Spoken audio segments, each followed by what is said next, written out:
Good morning. You're listening to Slices of Wenatchee. We're excited to bring you a closer look at one of our top stories and other important happenings every Tuesday, Thursday, and Saturday. Happy New Year! Today, a Wenatchee man will serve 17 years in prison after being convicted on serious drug trafficking and firearm charges. We'll walk you through what investigators found and how the case unfolded.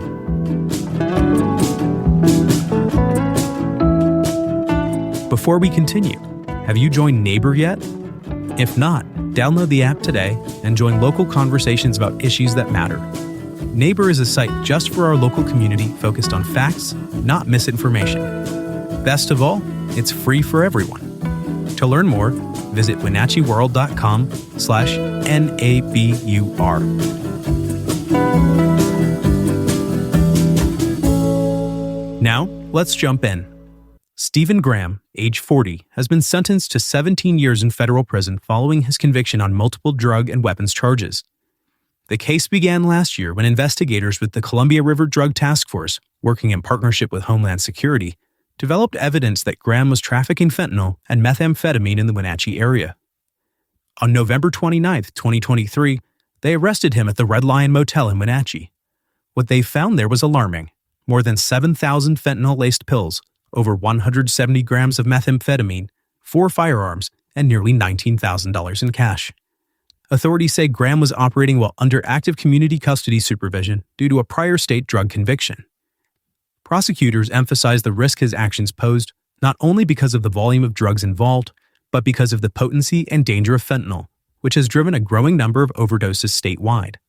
First Assistant U.S. Attorney Pete Serrano called Graham a significant threat to the Wenatchee Valley, crediting the coordinated effort by local and federal agencies for bringing him to justice. The case moved to trial in July, where a jury found Graham guilty on all counts. Testimony highlighted how investigators tracked his activity over several weeks and tied him to the seized narcotics and firearms. The sentencing, handed down in federal court in Spokane, reflects the severity of the offenses and Graham's repeated involvement in the drug trade despite prior convictions. This case is one of several in recent years targeting fentanyl trafficking networks operating along central Washington's river corridors. Officials say they remain committed to intercepting the supply of these dangerous drugs before they can reach the street. For Wenatchee residents, it's one more example of how federal partnerships are being used to combat what's become a statewide and national crisis.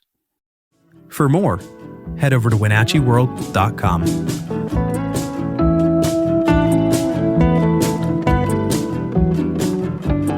Are you passionate about the issues shaping North Central Washington?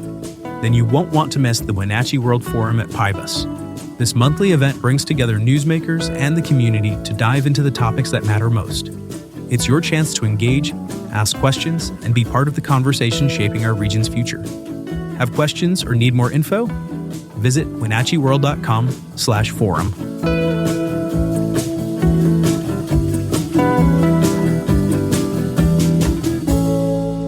Now, a few other stories you should know about.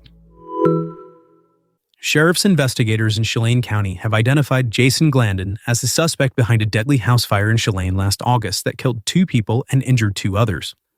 Glandon, who died days later from a blood clot, had burns on the backs of his legs, suggesting close contact with the fire. Authorities say the blaze started with an explosion around 5 a.m. at a home on Wooden Avenue, trapping 2 people in the attic. After months of investigation with support from federal and state agencies, detectives determined that Glandon likely started the fire before fleeing. Highway 2 is partially reopening near Skokomish after storm damage from an early December atmospheric river caused washouts and mudslides.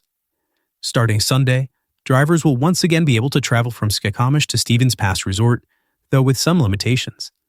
Pilot cars will guide traffic during daylight hours, and night closures will remain in place. After 70 years in business, Leonard Evans Used Cars is preparing to close at the end of January. The family-owned dealership on North Wenatchee Avenue was founded in 1955 by Leonard and Joan Evans and has since become a local institution. Owner Garrett Evans, who's been involved with the business since childhood, says he's retiring with deep gratitude for the community's support over the decades. The dealership is offering closeout pricing before officially shutting its doors on January 31st. And as we leap into 2026, the World Photo Staff has released its collection of the 100 most memorable images of 2025. Curated by photojournalists Jacob Ford and Lauren Benoit, The selection captures the range of experience and emotion across North Central Washington, from resilience in the face of hardship to moments of pure joy. Each image was chosen for its visual strength and its ability to reflect the spirit of the community throughout the year.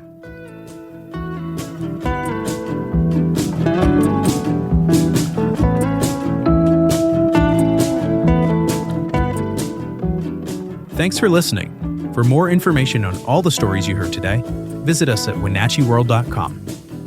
The Wenatchee World has been engaging, informing, and inspiring North Central Washington communities since 1905. We encourage you to subscribe today to keep your heart and mind connected to what matters most in North Central Washington. Thanks for starting your morning with us, and don't forget to subscribe to Slices of Wenatchee wherever you listen to podcasts.